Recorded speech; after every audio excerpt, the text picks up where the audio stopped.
Hi guys, welcome to our channel Life with CS. మా ఇంటి దగ్గర నుంచి 20 కిలోమీటర్స్ ఉన్న తుక్కుగూడలో 3600 ఇయర్స్ అబోవ్ ఉన్న వెంకటేశ్వర స్వామి టెంపుల్కి వెళ్తున్నాము.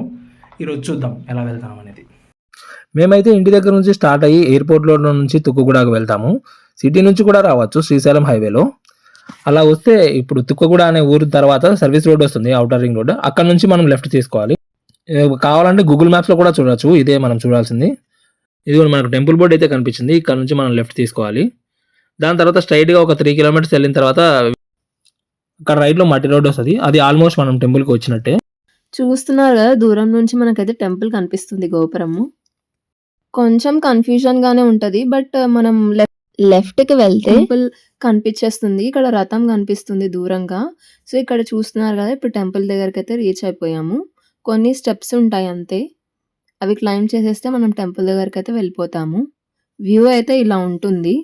అండ్ మీకు ఇప్పుడు బోర్డ్ కూడా చూపిస్తున్నాను. ఇక్కడ బోర్డ్ కూడా ఉంది. చూడడానికి ఎంతో పీస్‌ఫుల్‌గా ఉంది. అసలు రష్ అనేదే లేదు.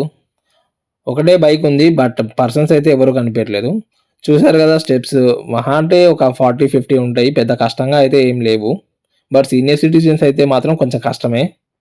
ఈ వీడియోలో నేను అండ్ చందు ఇద్దరం అయితే వాయిస్ ఓవర్ ఇస్తున్నాము. టెంపుల్ సరౌండింగ్స్‌లో అయితే చూడండి సేమ్ అసలు మౌంటైన్స్‌లోకి వెళ్ళిపోతున్నట్టే ఉంది. పీస్‌ఫుల్‌గా మొత్తం గ్రీనరీ. కానీ వెళ్ళగానే పప్పీస్ మాత్రం భలే వచ్చాయి. మేము అసలు ఎక్స్‌పెక్ట్ చేయలేదు. పప్పీలతోనే వెల్కమ్ అయింది మాకు. కొద్దిసేపు ప్యాంపర్ చేసుకుంటూ అలాగే టైం పాస్ చేసాము.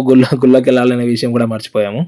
బిస్కెట్స్ అలా ఏదైనా ఉంటే బాగుండనిపించింది. బట్ ఎక్స్‌పెక్ట్ చేయలేదు పప్పీస్ ఉంటాయని. చూడండి అసలు కెమెరాను కూడా వదలట్లేదు. మొత్తానికైతే బాయ్ చెప్పేసి టెంపుల్‌లోకైతే ఎంటర్ అయిపోతున్నాము. డోర్ పక్కనే ఇక్కడ మండపం ఉంది, చూస్తున్నారు కదా. మేము లోపలికెళ్ళినప్పుడైతే ఒక్కరు కూడా లేరు టెంపుల్‌లో. చాలా భయమేసింది. మేము రిటర్న్ వస్తున్నప్పుడు మాత్రం ఇద్దరొచ్చారు. సో, ఇప్పుడు రైట్ సైడ్ వెళ్ళగానే మనకు ఆంజనేయ స్వామి అయితే ఉంటారు. ఆంజనేయ స్వామి పైన అయితే దేవుడి పాదాలుంటాయంట. లాస్ట్‌లో మేమైతే చూపిస్తాము. ఫస్ట్ ఆంజనేయ స్వామిని అయితే దర్శనం చేసుకున్నాము.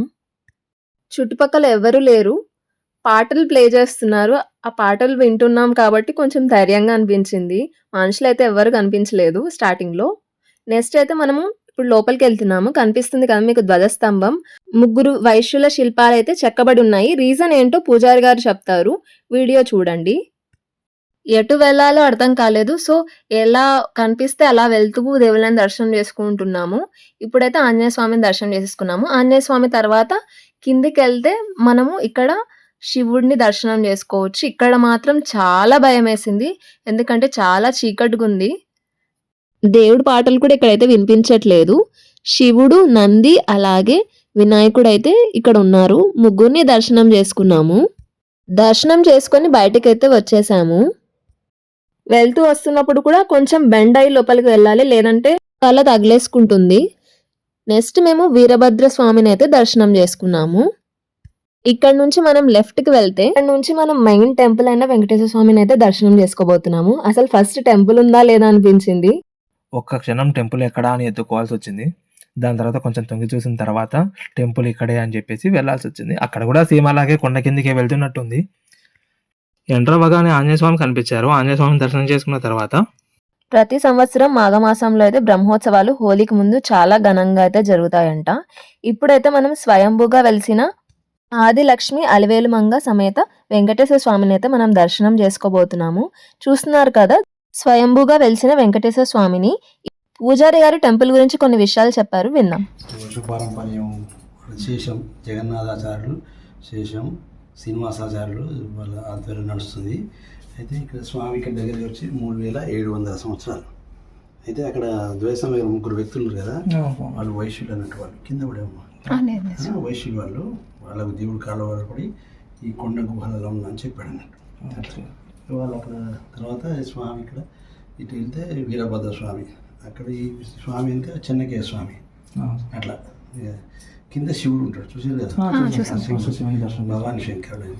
తర్వాత ఇటు వెళ్ళినప్పుడు వీరభద్ర చూసిన తర్వాత పక్కకు హనుమంతుని పక్కన స్టెప్స్ ఉంటాయి. ఆ స్టెప్స్ ఎక్కి గుండె మీద పాదాలు ఉంటాయి స్వామివారి.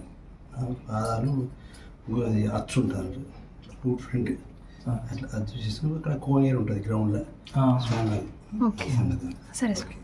మేము వెళ్ళిపోయే టైంలో పూజారి గారు వచ్చారు. అసలు ఎక్స్పెక్ట్ చేయలేదు. పూజారి గారికి థ్యాంక్స్ చెప్పాలి. చాలా విషయాలు చెప్పారు అడిగిన వెంటనే. వీడియో తీసుకోవాలా లేదా అని ఆలోచిస్తుంటే పూజారి గారే గేట్ ఓపెన్ చేసి మరీ వీడియో తీసుకోమని చెప్పారు. స్వామి కొంచెం కార్నర్‌గా ఉంటారు కాబట్టి బాగా కనిపించడానికి అద్దం అయితే పెట్టారు. ఇప్పుడైతే దేవుడి పాదాలను దర్శించుకోవడానికి వెళ్తున్నాము. బయటికి రాగానే దారి అయితే ఉందన్నారు కానీ పూజారి గారు కొంచెం కన్ఫ్యూజన్గానే అయితే ఉంది. బట్ బయటికి రాగానే ఉడత బల్లి అయితే ఆడుకుంటూ కనిపించాయి. స్టార్టింగ్‌లో ఆంజనేయ స్వామిని చూపించాం కదా! అక్కడే పైన వెంకటేశ్వర స్వామి పాదాలైతే ఉంటాయి. స్టెప్స్ ఎక్కేసి పైకైతే వెళ్ళిపోయాము. వ్యూ బావుందని చెప్పి కొన్ని ఫోటోస్, వీడియోస్ అయితే తీసుకున్నాము. స్వామి పాదాలైతే ఇవే. దర్శనం అయితే చేసేసుకున్నాము. దర్శనం చేసేసుకొని స్టెప్స్ అయితే దిగేసాము. పూజారి గారు కోనేరు గురించి చెప్పారు కదా! ఎంత వెతికినా మాకైతే కనిపించలేదు. కోనేరు ఒక్కటే మిస్ అయిపోయాము. దర్శనం బాగా చేసుకొని అయితే బయటికి స్టార్ట్ అయిపోయాము. వ్యూ మొత్తం చూస్తూ అలా గడిపాము. 1 అవర్ ఎలా గడిచిపోయిందో కూడా మాకైతే తెలియలేదు. దర్శనం అయితే చాలా బాగా జరిగింది. చాలా పీస్‌ఫుల్‌గా అనిపించింది. మీరు కూడా శంషాబాద్ చుట్టుపక్కల ఎక్కడైనా ఉంటే ఖచ్చితంగా దర్శనం చేసుకోండి వచ్చి. రథం నేను ఆల్రెడీ చెప్పాను కదా! ఇదే అన్నమాట. అండ్ దూరంగా వ్యూ అయితే ఇలా ఉంది. చెట్టుకు వేలాడుతున్న ఊడలు చూడగానే మా చందులో అయితే చిన్నపిల్లాడు కనిపించాడు. కాసేపు ఆ టేబుల్ మీద కూర్చొని అయితే రిలాక్స్ అయిపోయాము. సో ఈ వీడియో అయితే ఇక్కడితో ఎండ్ చేస్తున్నాము. మా వీడియో కనుక నచ్చితే like, comment, share and subscribe to our channel. Thanks for watching.